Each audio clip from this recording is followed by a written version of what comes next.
Well, thank you, John, and thank you all for coming today. This should be a really interesting discussion. As you all know and have experienced, we've had, 7 years now of a almost biblical drought, and then over the last year we've had a biblical deluge. And so the question for today is, where does that all leave us, going forward? We all have the privilege, most of us have the privilege of living here in the Coachella Valley, and you've seen the after effects of the deluge. We have green mountains, we've got lots of flowers, we've got water running across Cathedral Canyon for the first time in years. But it's not clear at all that portends anything different going forward. So we have 3 experts here today that are going to give us different perspectives to try to give us an idea of what the future looks like for the Coachella Valley, where we're at right now, but more importantly, what it looks like as far as water and water management and the development of the Coachella Valley. I'll introduce all 3 speakers right now, and then we'll just call them up one at a time. First of all, we have Erik Ekdahl. He's with the California State Water Resources Control Board. He's the Director of Office of Research of Planning and Performance, and Erik is very involved, has been very involved in the drafting of the drought regulations that we've all been coping with and adjusting to, and he's also currently involved in developing the policies, water management policies going forward. So he's going to bring us the view from the state of California now, how we're doing and what we can look forward to as we go forward. Next, we've got Kathleen Teague. Kathleen is the president of the Association of California Water Agencies, which represents almost all the water agencies, if not all the water agencies in the state. They probably deliver 90% of the water here in the state. And she's in charge of kind of rounding them all up and developing statewide policy on behalf of the water districts. She's also been a board member of the Cucamonga Valley Water District for about a dozen years and had a career in water management. So she'll bring a lot of expertise and kind of the view from the water district perspective. And then finally we have Michelle Sneed, who's with the U.S. Geological Survey, and she focuses on groundwater and subsidence. And she does this all over the United States, maybe all over the world. And mostly, she's telling me it's bad news everywhere, except for the Coachella Valley. So she's gonna give us a little bit of good news in an otherwise challenging situation out there. So without further ado, I'll invite Erik up and enjoy the program.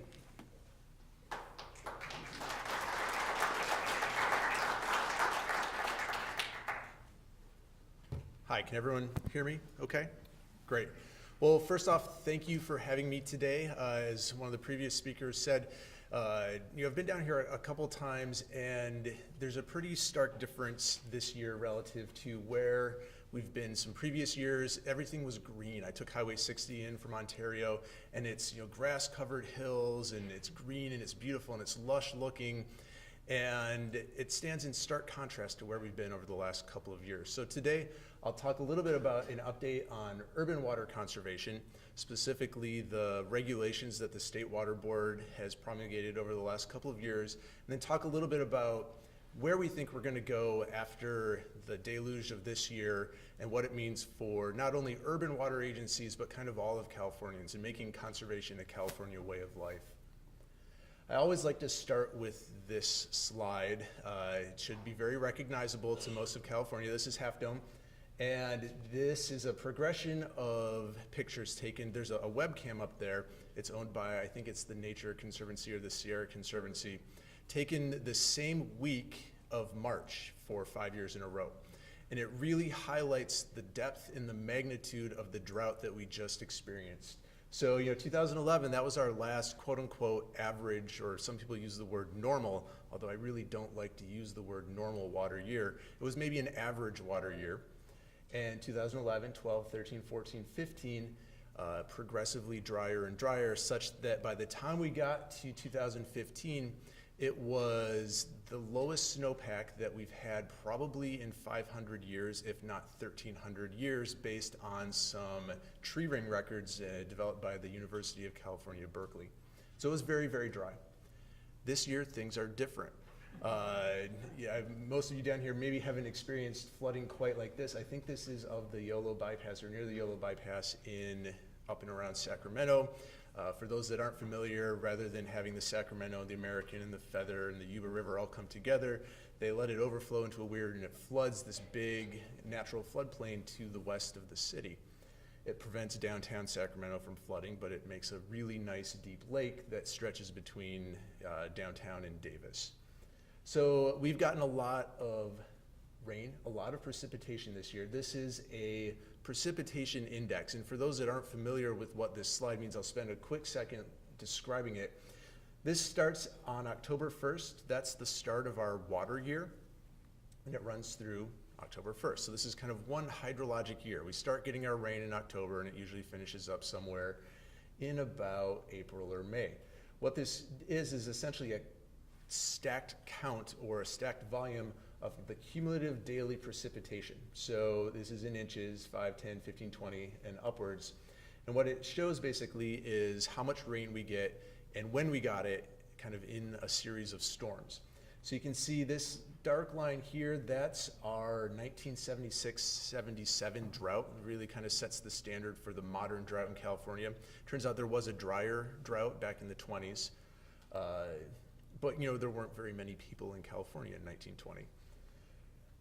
The red line here is 2013-14. That was the low point in terms of our precipitation. Even though 14-15 had a lower snowpack, we had more rain in 14-15. This green line is the wettest year. This was 1982-83, and it kind of sets the gold standard for how much rain we can get in California.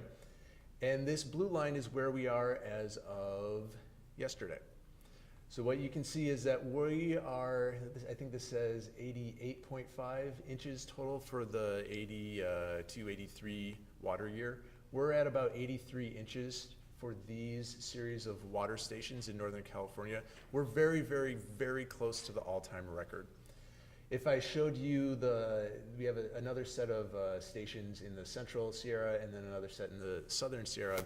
They're not quite as high. They're still close, but they're not, you know, bumping up against this record. They're probably in here somewhere. So all things said, it's been a tremendous water year. We've gotten a tremendous amount of rain. I think snowpack in the Southern Sierra stands at about 230% of average. There's another snow survey set for Thursday. We'll see where things are then after this last bout of rain that we just got last weekend. It will probably go up. So what does that mean in terms of how we've responded to the drought? California has always been a land of contrasts, and that's true in terms of its geography, of its landscapes. It's also true in terms of its precipitation and its weather. And so what we've seen is really a slingshot or a roller coaster from really the driest conditions in modern history to the wettest conditions in modern history. How, as a state, do we plan our infrastructure? Do we plan our water management portfolio? And plan for future droughts that are certain to come under a changing climate. And I can say that word, I don't work for the federal government, I can say climate change and plan for it and deal with it. So what we've done, the state, really starting in 2014, we've had a progressive implementation of changing regulations, really culminating in 2015 when the State Water Board issued regulations that required a mandatory statewide cutback of 25%. That wasn't 25% for everybody. It depended on your overall water use that we collected the data for in 2014. We looked at how much water people were using and then issued a cutback ranging from anywhere from 4% to as high as 36% in certain cases, depending on how much water was used. This was that 2015 water year when we had that 5% snowpack, the lowest snowpack in 500 to 1,300 years. Last year was a little bit better, and so we modified and we changed those regulations so that instead of the mandatory 25% cutback, we allowed the individual water suppliers, 410 of them, to do what we call a stress test analysis, to look at how much water they had available, how much water they thought they'd get through different contractors, through groundwater, through delivery, through recycled water, and look and project what if we had another 3 years of drought similar to the last 3 years. And what most people found was that even if they had another 3-year drought, they had plenty of water to last them through that drought. And so they were able to come back and self-certify a conservation standard, most of them certified as 0% conservation standard. Well, what did that mean? It means that they didn't have to mandatorily issue cutbacks so that they had to meet this kind of percentage reduction. I think we had about 340 of the 410 urban water suppliers come back and submit a 0% stress test standard.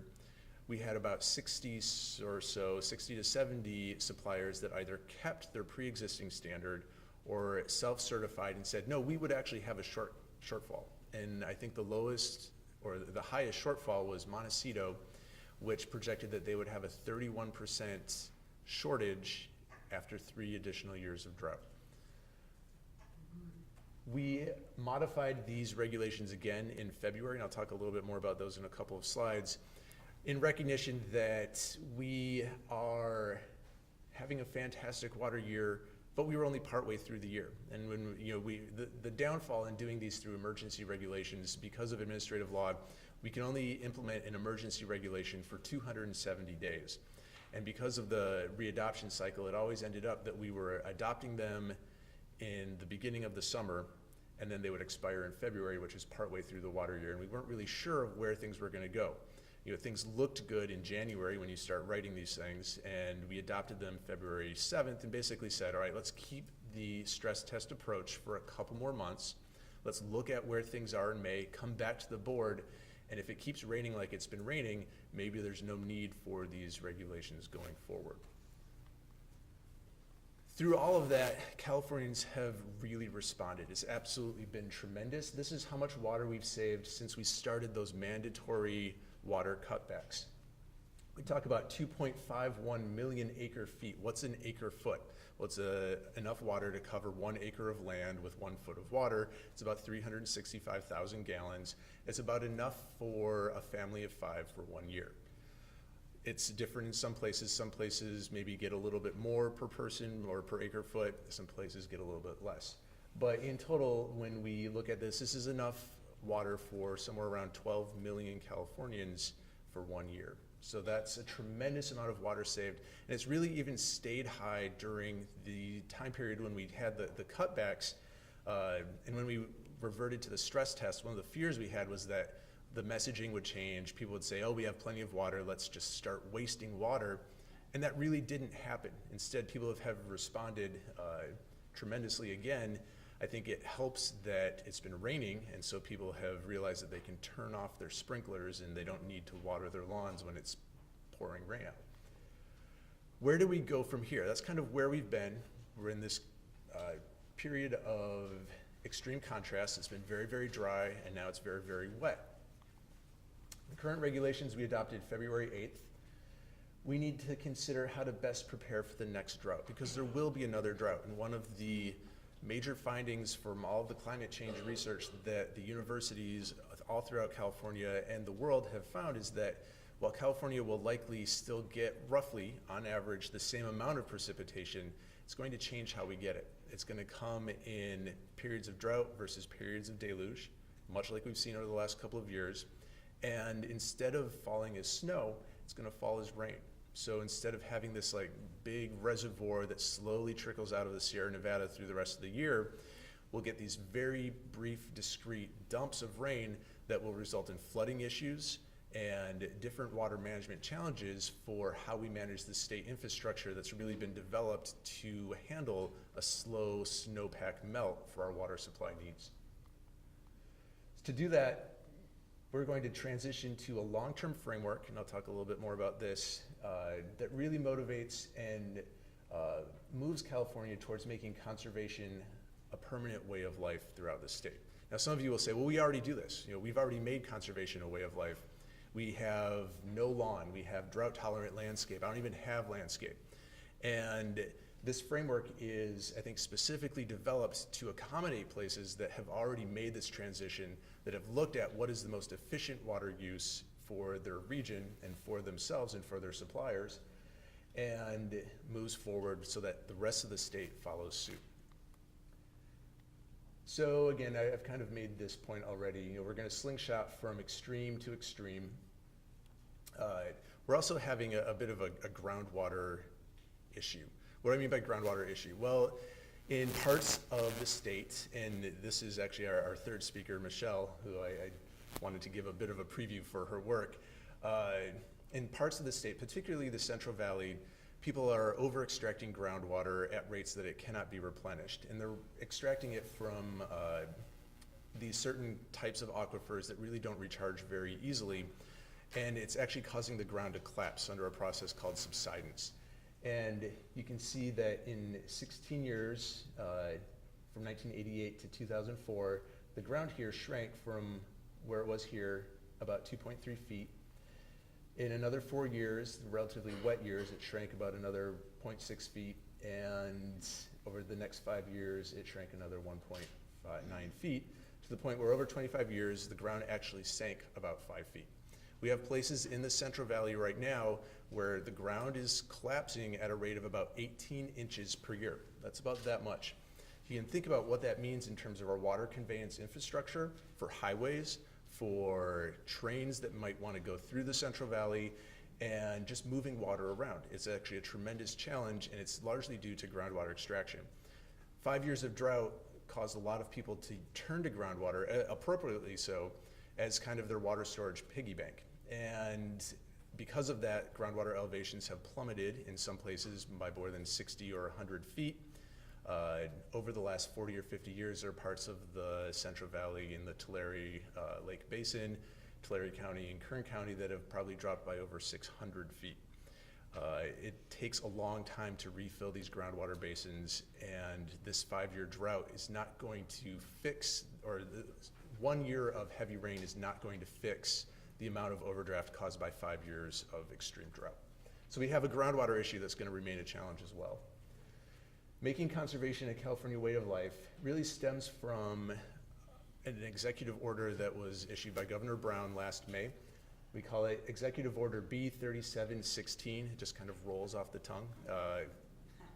But it establishes a long-term conservation goal and challenged the 5 state agencies that were associated with the executive order. The State Water Resources Control Board, Department of Water Resources were really kind of the lead agencies, but there are also roles for the Department of Food and Agriculture, the California Energy Commission, and the Public Utilities Commission to look at how we can learn the lessons from this last 5 years and break the reactive cycle.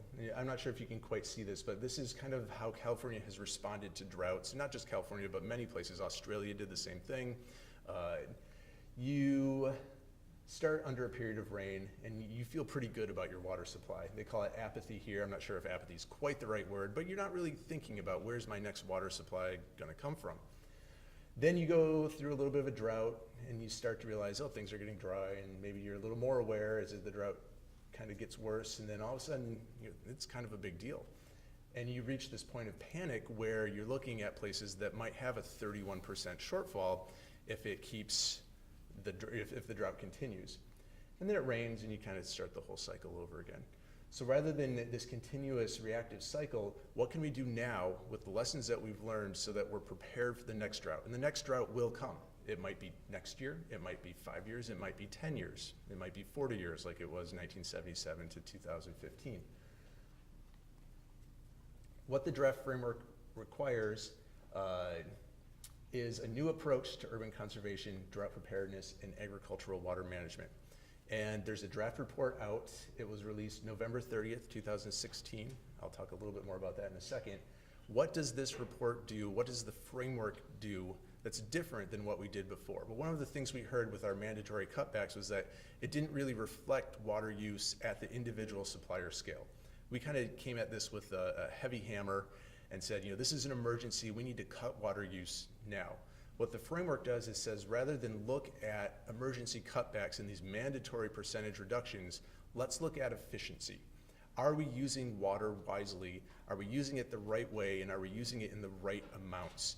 Looking at individual climate, looking at individual landscapes and individual water supplies and saying, is this the right amount of water? Is it being efficiently used in the right places and at the right times?